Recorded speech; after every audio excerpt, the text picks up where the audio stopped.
All right, let's just jump right into it. Welcome to today's Explainer. We're going to be unpacking one of the absolutely most fascinating, really transformative moments in the epic Mahabharata. We so often think of success as this slow, grueling climb, right? But sometimes just finding the right connection, that perfect mentor, can literally change your entire reality in an instant. So today, we're zeroing in on exactly how acquiring the right guide fundamentally shifted the entire trajectory for the Pandavas. So, what actually makes a wandering exile feel like a king? This is the core question we really need to keep in the back of our minds today. It's a super profound question about mindset and, honestly, strategy. We're about to explore this totally crucial juncture where the Pandavas transition from being lost, wandering exiles to incredibly confident contenders who feel like they've already won the whole world. Let's see exactly how they pull it off. Part 1. The Search for Guidance. Okay, so before any hero can face their ultimate test, they obviously need a guide.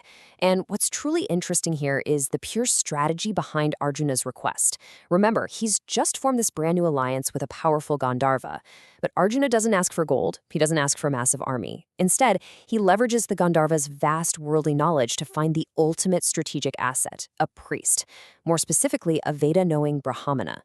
Now, in this context, you got to remember that a priest isn't just a religious figure. We're talking about a vital counselor, a moral compass, and a seriously powerful symbol of legitimacy. And wow, the Gandharva totally delivers. He gives these incredibly precise directions, saying, "There is in these woods a shrine of the name of Utkochaka.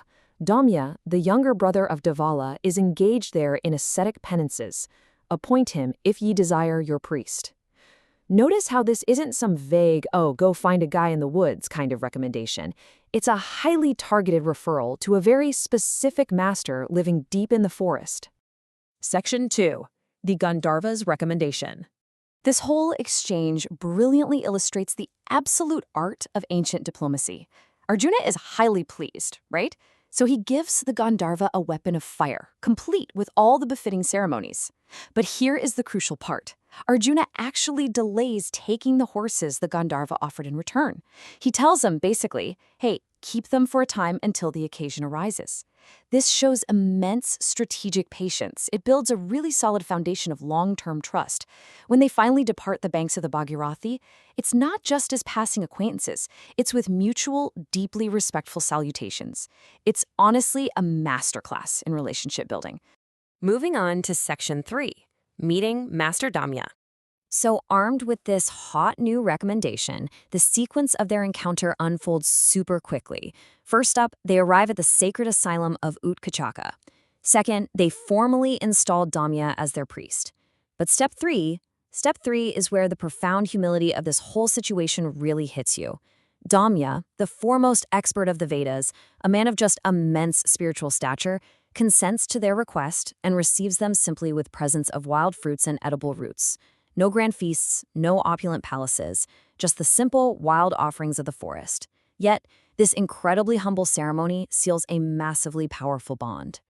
To really grasp the weight of this bond, we have to look at the term yajamanas. Basically, by definition, these are spiritual disciples who are placed under the direct guidance and moral instruction of a spiritual preceptor. Master Dhaumya officially makes the virtuous Pandavas his yajamanas. This isn't just some casual weekly coffee chat mentorship. It is a formal, completely unbreakable bond. He is now directly responsible for their spiritual and moral elevation, and they, in turn, are fully committed to his guidance. Section 4. The Psychological Shift. This whole inner transformation really kicks off with their absolute unity. The text specifically notes the number 6. It's the 5 Pandava brothers and their mother, Kunti, forming the 6th of the company. As a tight-knit family unit of 6 standing together, they have finally obtained a powerful protector and a true spiritual anchor. And guys, the magnitude of this psychological shift is just staggering. Think about it. Before Dhaumya, they were literally just exiles searching the woods for a priest. But after Dhaumya, the text explicitly states that having obtained him, they regarded their sovereignty and kingdom as already regained. I mean, think about that. They are still standing right there in the middle of a forest, eating edible roots, yet their internal reality has completely shifted. Securing the right backing instantly grants them the psychological confidence of actual kings. And that intense confidence extends way beyond just their lost kingdom. It spills right over into their future alliances. You know what a Swayamvara is, right? It's a traditional bride's choice ceremony. Well, the Pandavas are so incredibly energized and validated by Dhaumya's guidance that they literally regard the daughter of the Panchala king as already obtained in her upcoming Swayamvara. They haven't even marched to the competition yet, but in their minds, with their new mentor by their side, the victory is essentially a done deal. But wait, what about Master Dhaumya's perspective in all this? Mentorship is totally a two-way street, and this dynamic brilliantly highlights their mutual respect. Dhaumya isn't just your run-of-the-mill priest. He's equated with the true meaning of the Vedas and every single rule of morality. And when he looks at his new disciples, what exactly does he see? He beholds heroes endowed with intelligence, strength, and perseverance. He actually goes as far as to compare them to the celestials, to divine beings. And most importantly, just as they feel they've regained their kingdom, Dhaumya regards them as already restored to their sovereignty by virtue of their own accomplishments. Let me tell you, when your mentor looks at you and sees undeniable, world-conquering potential, it makes you completely unstoppable. So, let's quickly recap the rapid escalation of these events. Step 1, the installation of the priest out there in the quiet woods. Step 2, the heroes receive these incredibly powerful benedictions and blessings from the Brahmana. And then step 3, immediate, decisive action. They resolve to march, accompanied by Dhaumya himself, straight to the Swayamvara of the Princess of Panchala. Having that spiritual backing immediately translates into forward momentum. They're no longer just wandering, they are marching with a clear, undeniable purpose. Which leaves us with this final, absolute burning question. What happens when these newly confident, divinely guided heroes actually arrive at the royal competition? I mean, they walked into those woods as exiles, but they are marching out as undisputed kings in waiting, totally fortified by an unshakable mentorship. The board is set, the pieces are moving, and the real game is just about to begin.